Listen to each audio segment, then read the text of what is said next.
में कमी रही है, इसलिए सास ससुर नहीं। आज के विडंबनाएं, बेटियों के लिए घर देखा जाता है तो किसी ने कहा घर बहुत बढ़िया है, बेटा एक है, फैक्ट्री वैक्ट्री बहुत बढ़िया, सब काम धाम ठीक है, और घर में सासू भी नहीं है। अरे सोचिए मत, संबंध कर देगा।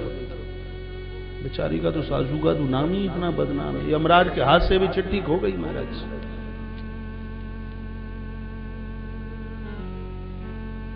बड़भाग्नि है माताएं जिनको इन वृद्धों के चरणों में हाथ लगाने का सौभाग्य प्राप्त होता है। आपके घर में यदि कोई वृद्ध है और आपको सेवा करने का सौभाग्य प्राप्त हुआ है, भगवान कहते हैं कि ये मुझसे बढ़ करके, मेरी सेवा से बढ़ करके सेवा है। ये आपके लिए जिंदा ईश्वर है। जो प्रतिमा के अंदर बैठा है वो किसने देखा? ये जिंदे जीवित परमात्मा की सेवा कर लगे।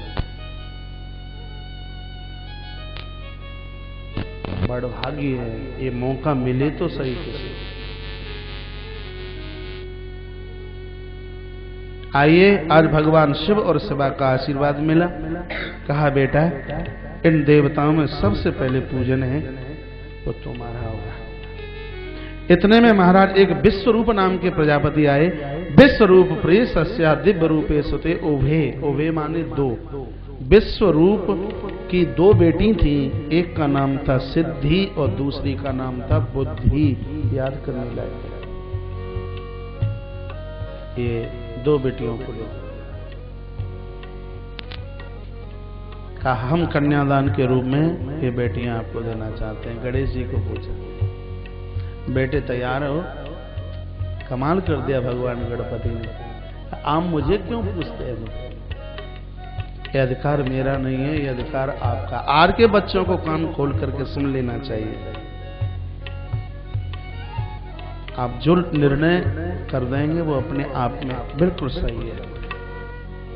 आज बच्चे बोलते हैं पापा मम्मी आप ये बताइए कि आपको रहना है कि हमें रहना है। मैंने बोलते हुए देखा, गणपति को पूछा, गणपति शर्मिंदित होकर के झुक गए और अंदर कक्ष में जाकर के छिप गए। पहले बेटियों के संबंध की जब बातें चलती थी, इनको पता होगा, बेटियां सामने नहीं रहती, इधर उधर छिप जाती थी। जब माँ और बाप बेटियों के संबंध की बात करते थे, कि राजस्थान में तो आज भी ये सब देखने को मिलता है। मैं वहां की संस्कृति का बहुत सम्मान करता हूँ। ये चर्चा की जाती थी कि बेटी के लिए किसी ने इतना बढ़िया सा घर बताया है और बेटी सामने खड़ी है और जैसे ही सुना छिपक गई अंदर कमरे तक और 2-2 घंटे वो बाहर नहीं आती। आज तो पूछ लिया जाता है, पिता को तो हिम्मत नहीं पड़ती, मम्मी को पूछ लिया जाता है, माँ बताइए आपने देखा है लड़का कैसा है? ठीक है हो, कोई बात नहीं है, लेकिन कुछ मान्यता है, कुछ मर्यादा है। गणेश जी की आंखें भर आई। गणेश जी ने कहा पिताजी मेरा ऐसा कौन सा अपराध हुआ है कि आपने मुझे ये कहा कि ये बेटियां तुम्हें पसंद है कि नहीं? शर्म से गणेश जी झुक गए, अंदर चले गए, कई घंटों तक बाहर निकल करके नहीं आए। भगवान शिव और शिवा दोनों गए, गणपति को बाहर लेकर के आए। 15 दिन तक का ये उत्सव चला। बड़े हर्ष और उल्लास के साथ में महाराज ये विवाह हुआ। 2 पत्नी घर पर चल करके आई, एक का नाम है सिद्धि और दूसरी का नाम है बुद्धि। कमाल की कथा यह है कि समय आने पर दोनों देवियों के यहाँ एक एक पुत्र का जन्म हुआ। लिख सकें तो लिख लेना। सिद्धि ने बेटे को जन्म दिया जिसका नाम था शुभ, और बुद्धि ने जिस बच्चे को जन्म दिया उसका नाम था लाल। कथा की असलियत क्या है? कथा की असलियत है सिद्धि नाम पूजा का है, सिद्धि नाम भजन का है, सिद्धि नाम मंगलाचरण का है, सिद्धि नाम प्रभु आह्वान का है, सिद्धि नाम समर्पण का है, सिद्धि नाम सेवा का है। यदि सेवा करते रहोगे, पूजा करते रहोगे, सब देवी देवताओं की स्तुति करते रहोगे तो जीवन में शुभ ही शुभ होगा, कभी अशुभ हो ही नहीं सकता। कथा को असलियत में पकड़िए।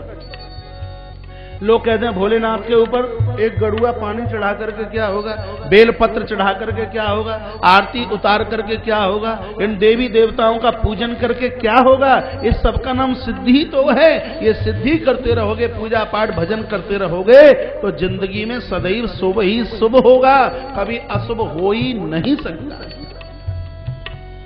इसलिए ये सब काम करना अक्सर जरूरी है, कीजिए, बहुत ज्यादा जरूरी है। ऑफिस जाने से ज्यादा जरूरी है ये। ऑफिस आप जा रहे हैं, आपका कर्तव्य है, मंदिर आप जा रहे हैं, आपका धर्म है, और कर्तव्य जब धर्म से जाकर के जुड़ जाए तब वो विशुद्ध कर्म बन जाता है अपने आप में, जिसके लिए गोस्वामी जी कहते हैं कि कर्म प्रदान विश्व कर रहा। जो कर्तव्य धर्म से नहीं जुड़ा वो विकर्म है, जो कर्तव्य धर्म से नहीं जुड़ा वो अकर्म है, जो कर्तव्य धर्म से जुड़ा है वही तो सत्कर्म है। इसके लिए तुलसी बाबा ने डिम्नक उद्घोष किया है।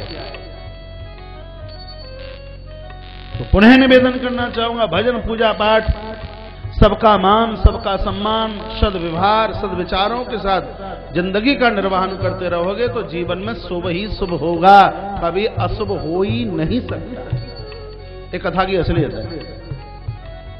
गणेश जी की दूसरी पत्नी का नाम क्या लिखा है मैंने? बुद्धि। ये खोपड़ी में ये बैठी हुई बुद्धि ठीक ठाक से बनी रहेगी, अकल ठीक ठाक से बनी रहेगी तो बुद्धि का फल, बुद्धि का बेटा क्या है? लाभ। यदि बुद्धि काम करती रही तो हानि हो ही नहीं सकती, लाभ ही लाभ होगा। ऐसे काम कीजिए, ये बुद्धि सिद्धि को छोड़ करके नहीं जाती। ये दोनों ऐसी सगी बहन है, जहां सिद्धि है वहीं बुद्धि रहती है। तो इसका मतलब है कि पूजा पाठ सदकर्म करते हम रहेंगे तो हमारी बुद्धि ठीक ठाक बनी रहेगी, और यदि बुद्धि ठीक ठाक बनी रहेगी तो जीवन में हानि हो ही नहीं सकती, जीवन में लाभ ही लाभ होता है।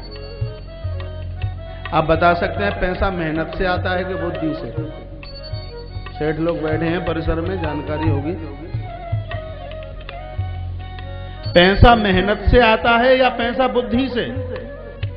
यदि आप ये कहते हैं कि मेहनत से, तो आपसे ज्यादा मेहनत एक रिक्शा वाला करता है, सुबह से शाम तक उसके घुटने रह जाते हैं, थक जाता है, परेशान हो जाता है। 100 रुपया कमाना बड़ा मुश्किल होता है।